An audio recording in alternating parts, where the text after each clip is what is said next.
Hello there, and welcome back to the Keeping Your Marriage Hot and Holy podcast, where we discuss embracing intimacy through the years and break down myths, build up marriages, and celebrate God's very beautiful design for marriage. I am Chara Taylor, your host, pastor, and sex coach, here to help you and your spouse keep the fire burning in a way that honors both your faith and your pleasure. So in last episode, I talked about some acceptable sex toys that was okay to introduce into your sexy time. That would not go against what God allows. All right. And so today I really want to talk about ways to introduce sex toys into your intimate time. So this episode is going to be much shorter than the previous one, but I do want to make sure to talk about this because I have learned that many Christian couples absolutely struggle with guilt or hesitation when it comes to introducing sex toys into their marriage. This happens because there's usually concerns about whether this aligns with our faith. Is God going to be mad? Are we committing some act of sin? Or an even greater concern is, what are you trying to say? You trying to say I'm not enough? You trying to say I'm inadequate? You don't need me? You don't like what I'm doing? What's wrong with me? So people take it personal, okay? So I want to do this in a way that breaks it down in a grace-filled biblical perspective way, okay?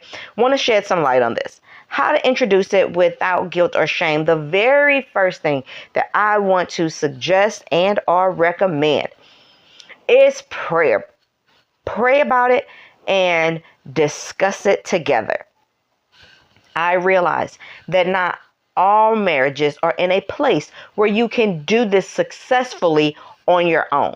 So if need be, you can get with a sex coach, a marriage therapist, or someone that can help you navigate through this topic where you can both hear and learn. Because let's just be honest. Somebody plants, somebody waters, but it's always God who gives the increase. And if you are like any other people on the earth, usually the person who you're talking to, who is closest to you, whether it's your spouse or your children, they usually don't hear what you have to say. And 9 times out of 10, you hear with filters as well. So it could be more beneficial and more effective to have somebody else to help you navigate the conversation. But make sure that you pray about it and discuss it. You want to approach the topic with openness and unity. So praying together, seeking God's wisdom and guidance in your intimacy is very, very important. Again, I understand that not all couples are in this place. If you and your spouse are not in a place where you pray together, then you're going to need to pray on your own, but also get maybe an outside person to help with this. You want to discuss when you're having this conversation, you want to discuss your concerns. You want to be able to discuss your desires. You want to be able to discuss your boundaries as a couple to ensure that you're both comfortable.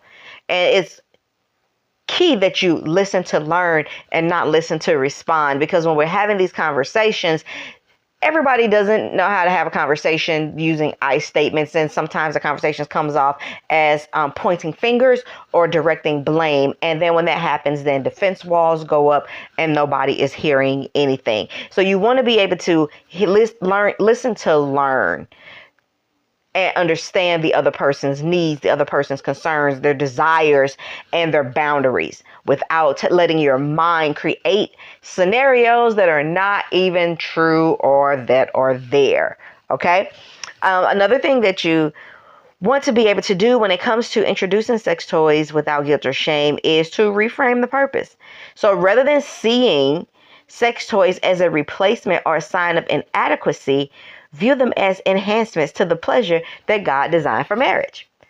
I like to say, we're just adding some extra fun, some extra creativity. And it doesn't mean that you're frustrated with your spouse in any way at all. They can also help you overcome physical challenges, dryness, sensitivity changes, difficulty reaching orgasm, and it can add a variety while maintaining emotional and spiritual connection. And as we get older, these things are key because our bodies go through so many changes. So many changes. So many changes. People are on different medications and they have a lot of stress in their life. And so adding these things can move through and navigate through the challenges that you're facing without it taking away from your pleasure. All right. The third thing is to choose items that strengthen your connection. You don't have to choose things that is going to cause concern. You can choose things that add. Okay? Some couples feel at peace using certain tools to heighten pleasure and connection, while others feel convicted against it. The key is to ensure it enhances the unity rather than replacing real intimacy. This comes when we are healthy in our marriages. When we are in healthy marriages, when we have navigated through trauma, gone through forgiveness, and we're at a place where we have mutual trust and understanding, then it's easier to choose items that strengthen the connection and not take away from it. The fourth thing is you want to reject worldly influences. All right. So you want to avoid toys that promote self-centered pleasure or that mimic pornography. All right. The focus should always be on mutual enjoyment and closeness. So you can add these things without it mimicking pornography, if that is a major concern for you. Okay. And I know it is for a lot of people because so many people have been told what you cannot do, what you cannot do. The key, one of the main things to remember is that God restricted the who. He did not restrict the how. He did not restrict the where. He did not restrict the what. And so in many different, when it comes to many different things that you can add. Okay. He restricted the who. So you're not adding anyone else in, you're not replacing your spouse, and you're doing these things to add variety and to help with your health as we are aging. All right. I promise that this one would not be long. So let me give you my final thoughts. Adding variety does not mean that you are chasing extremes.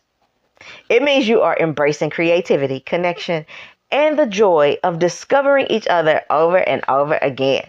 Okay? And when you and your spouse feel safe, loved, and excited about intimacy, then your marriage flourishes, and then that glorifies God. That is what I wanted to share with you today, and I really hope that this episode has blessed you. If it has, don't forget to subscribe to this podcast channel. Leave me a review. Share it with other couples who might be in need of encouragement and who may need their minds broadened when it comes to adding toys to their sex life. I want to encourage you to keep pursuing passion, keep honoring your marriage, and as always, keep it hot and holy. Thank you so much for joining me today. I am your hot and holy love coach, and I want to say blessings to you all, and I'll talk to you soon.